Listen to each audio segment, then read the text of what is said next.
Assalamualaikum warahmatullahi wabarakatuh. Izin memperkenalkan diri, nama saya Celi Sabrina dengan NPM 211506142. Di sini saya akan mempresentasikan keterkaitan mata kuliah Keamanan Sistem Informasi dengan MACB yang telah saya ikuti.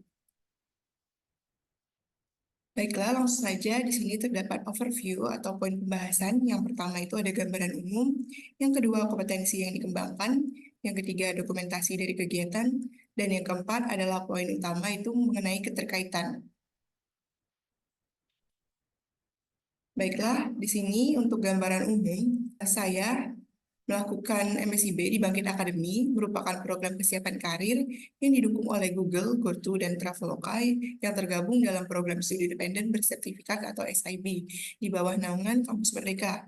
Tujuannya adalah memberikan peluang kepada mahasiswa untuk belajar dan mengembangkan diri melalui kegiatan di luar kelas perkuliahan dengan total waktu pembelajaran sekitar 900 jam dengan learning pad mesin learning. Jadi di Bangkit Academy ini memiliki 3 learning pad yaitu mobile development, cloud computing, dan machine learning. Dan yang saya ambil adalah machine learning dengan waktu pembelajaran sekitar 900 jam atau setara dengan 8 jam per hari.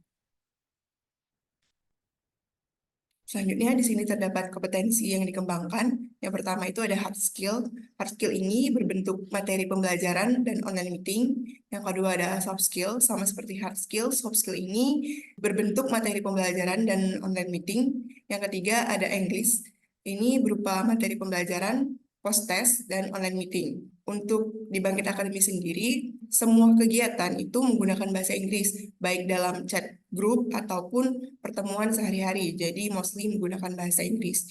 Yang keempat itu terdapat capstone project. Nah, capstone project ini merupakan final project atau project akhir membuat aplikasi bersama tim dan diawasi oleh expert. Selanjutnya di sini terdapat dokumentasi dari kegiatan.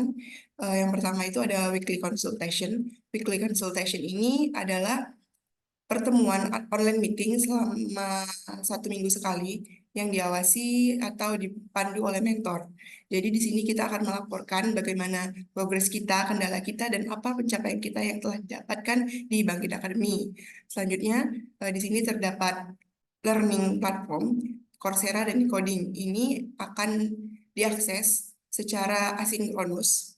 Selanjutnya ini terdapat ILT Tech atau Instructor Led Training Technology.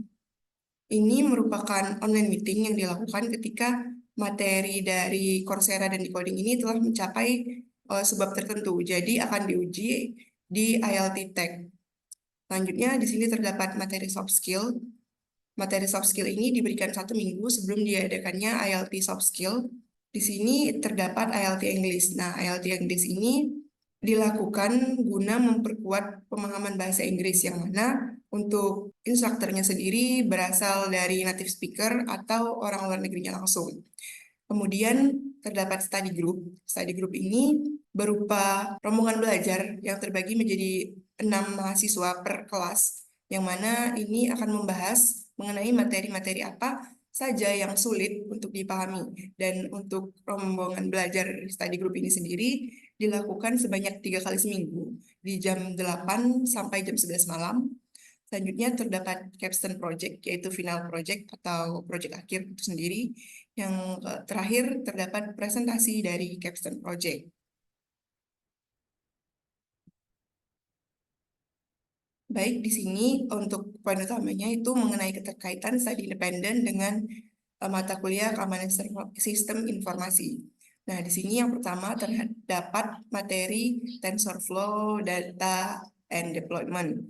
Nah, di sini terdapat materi dari Coursera-nya itu sendiri dan ILT Tech untuk kembali memahami, memperdalam mengenai materi yang telah diberikan di Coursera. Nah, selanjutnya di ILT Tech ini sendiri juga terdapat kuis setelah mengikuti ILT. Nah, alasan dari keterkaitan TensorFlow Data and Deployment ini dengan studi independen yang telah saya jalani hal ini karena materi ini termasuk dalam final transkrip dari Bangkit Academy yang mana materi ini saya telah mempelajari bagaimana cara membangun dan melatih model machine learning dengan fokus khusus pada integrasi keamanan untuk menghindari potensi risiko keamanan. Nah, selama proses deployment model, saya telah aktif memastikan bahwa seluruh proses berjalan dengan aman. Langkah-langkah ini mencakup implementasi pemantauan yang cermat untuk mendeteksi potensi ancaman atau anomali. Selain itu, saya juga telah menerapkan kontrol akses yang ketat untuk memastikan bahwa hanya pihak yang berwenang yang memiliki akses ke model data terkait. Selanjutnya, di sini untuk poin yang kedua juga terdapat capstone project yang memiliki keterkaitan dengan mata kuliah keamanan sistem informasi. Nah, bentuk dari dokumentasinya ini ada mentoring dari capstone project itu sendiri bersama dengan expert. Yang kedua, bentuk kolaborasinya itu ada GitHub. Dan yang ketiga itu adalah outputnya berupa aplikasi Jamcase. Nah, keterkaitan mata kuliah keamanan sistem informasi dengan studi independen yang telah saya jalani juga tertuang dalam Capstone Project. Memahami setiap tahapan proyek secara komprehensif telah memberikan saya kemampuan untuk mengelola proyek dengan lebih efektif. Capstone Project yang kami kerjakan bersama kelompok dengan membuat aplikasi Jamcase, jual beli sampah berbasis machine learning, menjadi implementasi konkret dari konsep-konsep yang telah dipelajari. Dalam proses pembuatan aplikasi ini, tidak hanya mengukuhkan pemahaman teori tentang keamanan sistem informasi, tetapi juga memberikan pengalaman langsung mengenai praktik keamanan yang diperlukan dalam membuat sebuah aplikasi. Nah, dalam hal ini, saya memiliki tanggung jawab untuk melindungi data dan model machine learning dari berbagai risiko yang mungkin terjadi dengan melakukan training data lebih dari 5 jam per model. Selanjutnya, saya dan tim juga membangun manajemen identitas, yaitu autentifikasi pengguna untuk memberikan akses yang terkontrol dan terbatas kepada individu yang memiliki hak untuk mengakses aplikasi yang dikembangkan dalam Capstone Project. Baiklah, itulah yang dapat saya sampaikan mengenai keterkaitan mata kuliah keamanan sistem informasi dengan MSIB yang telah saya laksanakan. Kurang dan lebihnya saya mohon maaf, saya ucapkan terima kasih. Wassalamualaikum warahmatullahi wabarakatuh.